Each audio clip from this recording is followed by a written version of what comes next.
Mos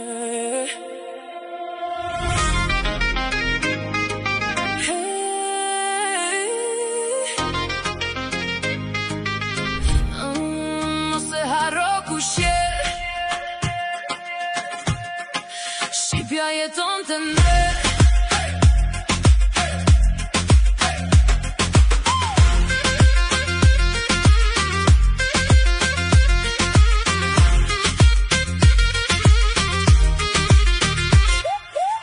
Rrugë e botës na të shojnë larg, po zemra flet dhe shqip çdo nat.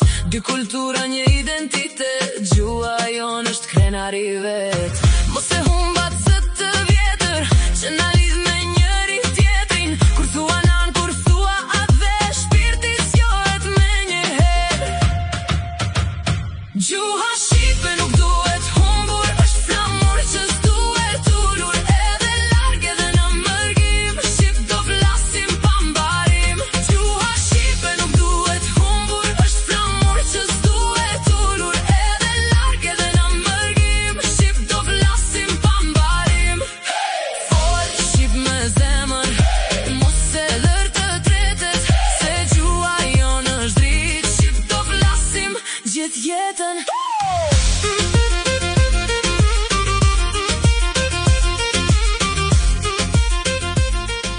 Përshëndetje, jemi gjithmonë në kuadër të Quo Vadis Festival dedikuar Shqipërisë në Bolzano, i cili përfundon me datën 7 qershor dhe jemi pikërisht në përfundim të eventit që sapo u bë në librarinë Kapeli dhe jemi këtu me një figurë tepër të njohur me Anila Ibrahimin. Përshëndetje dhe Përshëndetje. unë doja në rast parë falenderoja për takimin e sotshëm, për atë që them, për mënyrën se si pasqyrove figurën e gruas në përgjithësi dhe mbi gjithatë shqiptare. Unë është hera parë që vi në këtë festival dhe në përgjithësi në Bolzano.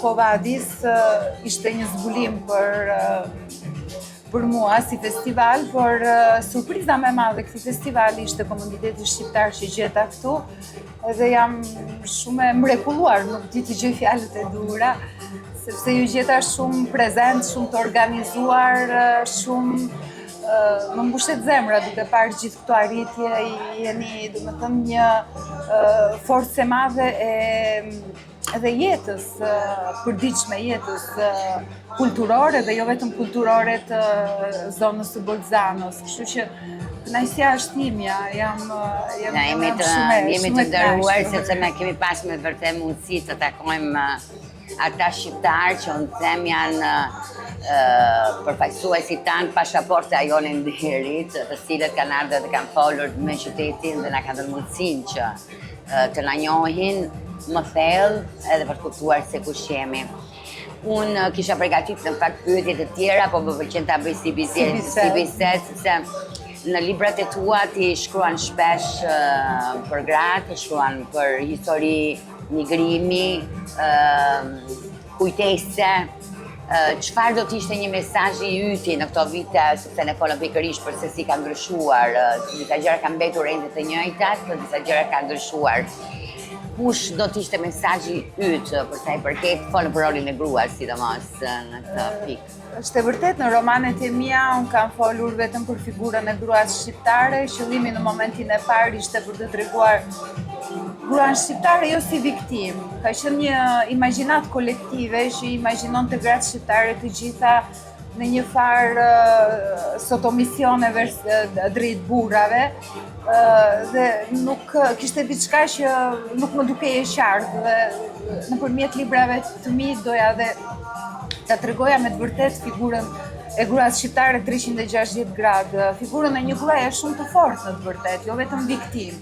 Po edhe aty ku ka qenë viktim nuk ka bërë kur viktimën. Gruaja shqiptare që bie po çohet, gruaja shqiptare në një mi vështirësi në jetën e përditshme, unë flas domethënë jo vetëm për kohën e sotme, po duke u nisur domethënë që nga vitet 900 dhe tutje, forca që ka qenë në familjen shqiptare, ajo forcë e padukshme që mbante të lidhur gjithçka, dhe ajo gjëja më dhe the me krenarin më të madhe që unë jam një grua shqiptare, kur shikoj që komuniteti shqiptar në Itali është komuniteti i një integrimi transversal.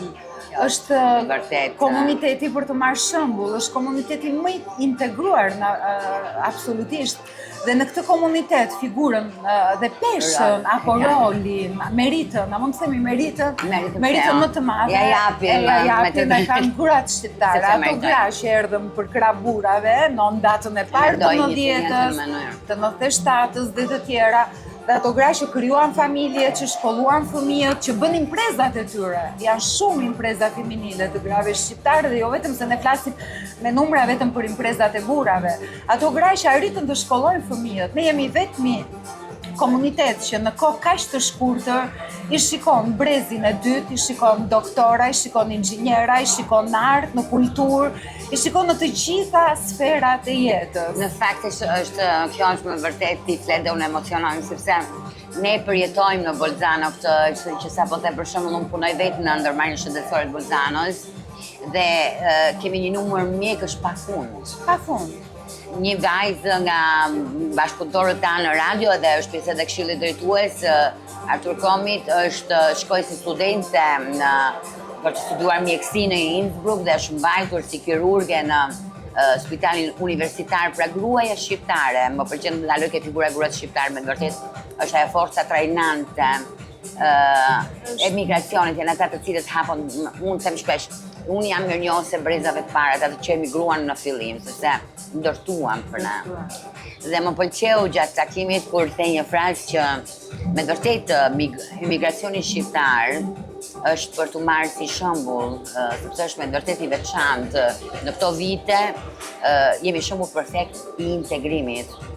Ne shqiptarët zakonisht, në them edhe duke me autoironi të plot, e kemi pak atë të megalomanisë, do me thonë që duhet të tregoj, po këtu nuk ka vend, do me thonë as për mburje të lehtë, as për të janë fakte, janë shifra, janë statistika. Nuk ka një komunitet që në mënyrë në të gjithë botën, jo vetëm në Shqipëri, në Itali më falë, nuk ka një komunitet që në kohë kaq të shkurtër, ne mund të shikojmë dhe Amerikën, i latinos akoma janë në një fazë, do me thënë, nuk kanë bëritur në 3-4 breza të bëjnë atë që shqiptarët kanë bërë që në brezin e parë.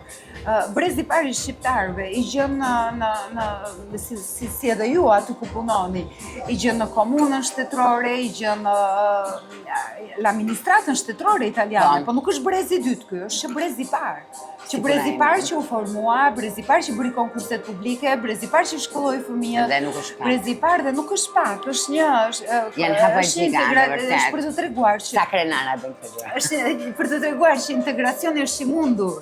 Dhe komuniteti shqiptar është ai që e tregon me fakte të plota, sepse ne flasim zakonisht për shkrimtar, për këngëtar, për balerin, sepse është, domethënë, punta e icebergut, pika që duket më tepër, edhe është shumë pop, kultura pop që shikohet. Po ne duhet të shikojmë mbas pikës icebergut çka ka poshtë. Dhe poshtë ka më shumë sa ata këngëtar apo shkrimtar apo balerin apo këngëtar lirik, gjithçka. Poshtë ka, domethënë, një komunitet i tërë që kanë imprezat e tyre, edhe gratë kanë shumë impreza.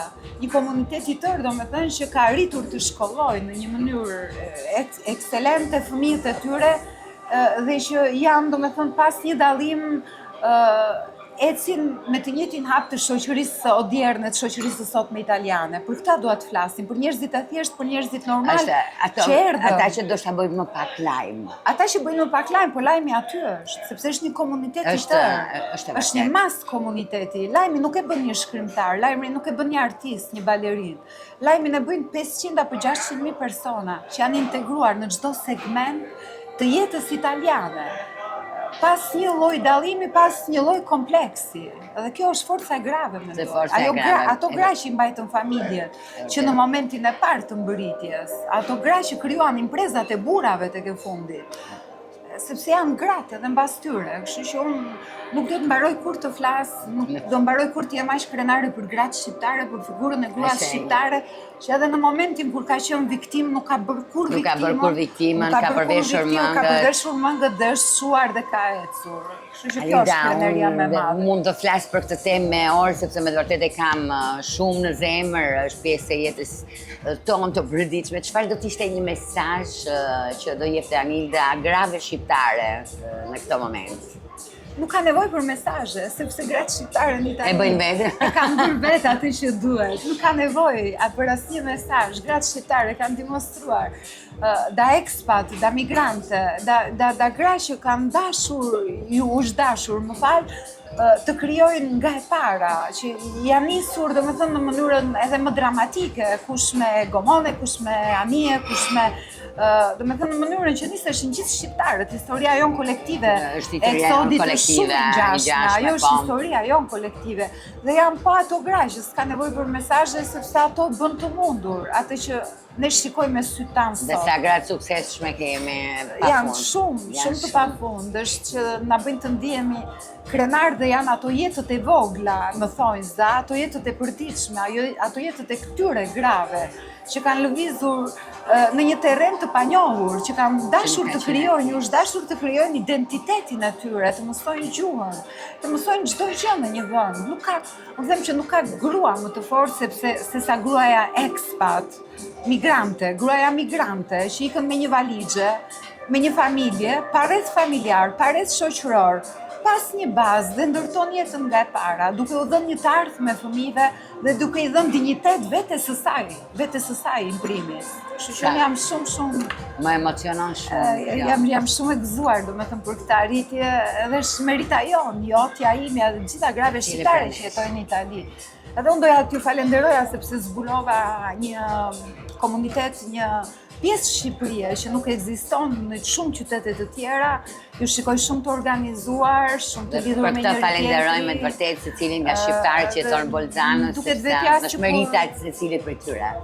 Duket vetja sikur kam ardhur në shtëpi. Në shtëpi. Edhe me ju që u takova, me ty se po japim, duk sikur takova një kushurirën time që nuk shikova një të familjes. Është vërtetë, është e njëjta ndjesi dhe për mua. Unë të falenderoj me të vërtetë për atë që je dhe për atë që ndave me ne sot, sepse transmetove në ata të ftuar një pjesë Shqipërie, një pjesë krenarie shqiptare. Atë që transmetoni ju për ditë në jetën e përditshme. Faleminderit. Faleminderit.